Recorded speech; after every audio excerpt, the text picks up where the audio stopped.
اعوذ باللہ من الشیطان الرجیم بسم اللہ الرحمن الرحیم۔ نالج اپڈیٹ کے دوستو السلام علیکم۔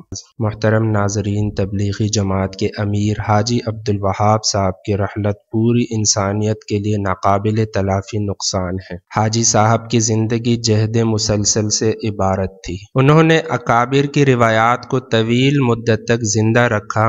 وہ امت کے اتحاد و یکجہتی کا استعارہ تھے۔ ان کے رحلت سے پیدا ہونے والا خلا کبھی پر نہیں کیا جا سکے گا۔ امت حاجی صاحب کے مشن کو جاری رکھنے کا عزم اور ان کے درجات کی بلندی کے لیے دعاؤں کا اہتمام کرے۔ حاجی عبدالوہاب صاحب کی پوری زندگی دین کی دعوت تھی۔ انہوں نے اکابر کی روایات اور محنت کو جس طرح زندہ رکھا وہ آب زر سے لکھنے کے قابل ہے۔ حاجی عبدالوہاب صاحب کی رحلت بہت بڑا سانحہ ہے، لیکن قوم صبر و تحمل کا مظاہرہ اور ان کے مشن کو آگے بڑھانے کا عزم کرے۔ محترم ناظرین، حاجی عبدالوہاب صاحب 1 جنوری 1923 کو دہلی میں پیدا ہوئے۔ آبائی علاقہ سہارنپور اتر پردیش ہے۔ انہوں نے اسلامیہ کالج لاہور سے تعلیم حاصل کی۔ تقسیم ہند سے قبل انہوں نے بطور تحصیلدار فرائض سر انجام دیے۔ حاجی عبدالوہاب صاحب تبلیغی جماعت کے بانی محمد الیاس کاندھلوی رحمۃ اللہ علیہ کے زمانے سے ہی تبلیغی جماعت سے منسلک ہوئے اور 1992 سے 2018 تک تیسرے امیر تبلیغی جماعت رہے۔ اکتوبر 2013 کو تحریک طالبان پاکستان اور پاکستان کے درمیان میں امن مذاکرات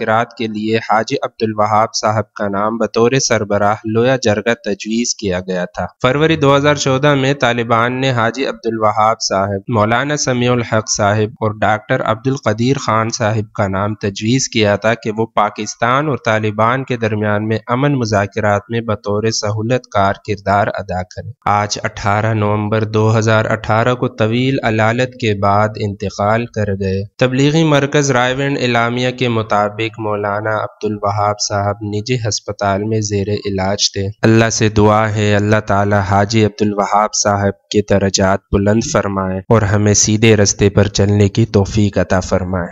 اللہ حافظ۔